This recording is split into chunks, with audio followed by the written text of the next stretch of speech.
Hey guys, what's up? It's Vampire Bride, and today I'm going to be going over these Dualsense Edge controllers for the PlayStation 5, just to see if they're really worth their price tag of $200 versus the $70 to $80 you would spend on one of the regular controllers.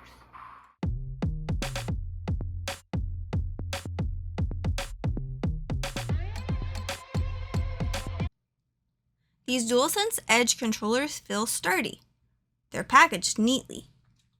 The outer box, the inner box, a wrap, the zippered case, and the controller with the extra thumbsticks, cord lock, extra back buttons, and sturdy charging cable. It claims to have ultra customizable controls, mappable back buttons, haptic feedback, and swappable replacement stick modules. Okay, so we all know that the Xbox 360 controllers and the PS3 controllers are notorious for their thumbsticks running out. So these Dualsense Edge controllers went ahead and came with a swappable thumbstick piece, which is great if the person is actually going to keep up with the pieces in the box. But let's face it, most people, say some high school kid or somebody that is just hanging them onto a controller holder, they're not going to keep up with the box, much less the pieces inside. So it sounds like a great deal to make the controller be able to last longer, but it is only so effective. So in all reality, is this PlayStation 5 Dualsense controller worth the $200 price tag? It feels sturdy and it looks nice down to the PlayStation symbols in the touch sensor. But does it really add that much value? Here in a minute, I'm going to compare a new Dualsense Edge PS5 controller to one that has been used for about 6 months. I'll tell you now, after about 40 hours of use, the Dualsense Edge controller started to come apart.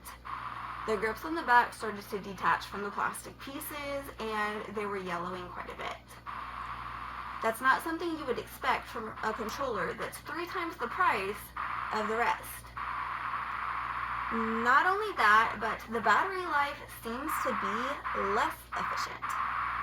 It dies an hour or 2 quicker than the average time that the regular PlayStation 5 controllers would. For starters, how different really is this controller?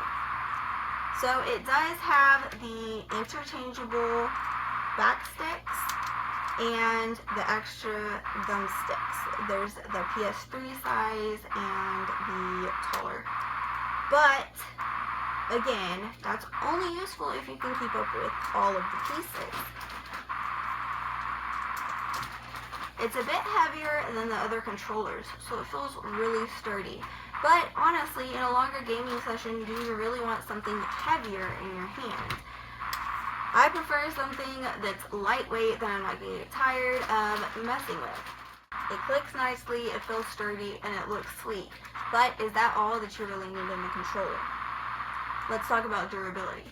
Durability is a very important thing when it comes to longer gaming sessions or someone that's a hardcore gamer, someone that's on it a lot. Mine I used quite a bit during a few weeks off and on, but there was also months that I didn't use it much. So even in the 6 months I had it, it shouldn't have been showing the amount of wear and tear that it has been. For the most part, the functionality has definitely held up. But when you think about it, how many hours do you get out of an Xbox 360 controller before you see major signs of wear and tear on it, or a PlayStation 3 controller? You're not going to get 40 to 100 hours and have to go get a new controller, usually, unless of course you use and abuse it. But this controller is already showing major signs of wear. And the Xbox 360 controllers new were what, $40 to $50. These, the new ones of the regular, are about $70, and the special editions $75 to $80. And that's if you buy them new or pre-ordered. If you buy them after someone has pre-ordered them or tried to sell them, then they are ridiculously priced. So here they have nearly tripled the price of the base model controller. But have they tripled the functionality, the battery life, or the usage? No, I really don't think so. Sure, it has some customizable options, but is that really worth it? The $200 price tag? Now sure, if they added these extra pieces into a set for a $100 controller, then, you know, maybe I could see that as being worth its price. But at $200 plus tax on one controller that isn't even going to last properly for 6 months of moderate use, no, I really don't think it holds its value. Usually I like to find the good of the products that I am reviewing, but in this case I really just don't see how it is worth what it's being charged for. The thumbstick boxes pop right out for easy service for the nearly inevitable stick drift.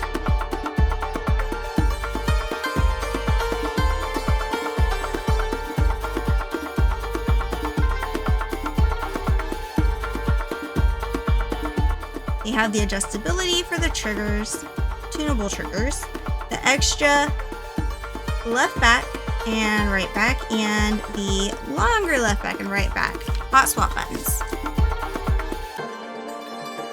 The hand grabs were yellowing and have progressively been peeling off of the plastic underneath for the last 60 plus hours of playtime. But for the most part, the functionality is held up. To compare my 6-ish month controller, maybe 100 hours or so worth of gameplay, to a brand new Dualsense Edge controller. Seeing the difference, do you really think that they're worth it? I think I personally would have been perfectly content with the regular PS5 controllers or all the special editions. So that's it for this video about the Dualsense Edge PS5 controller. What do you think about it? Do you think it's worth the price, or if you're better off just settling for one of the regular Dualsense controllers? In my opinion, it's not worth it. They wear out too easily, the battery life is not as good, and the price tag is outrageous. If you have a different opinion, definitely let me know in the comments below. Thank you for watching the video. If you liked it, hit the thumbs up button, and of course subscribe for more videos to come.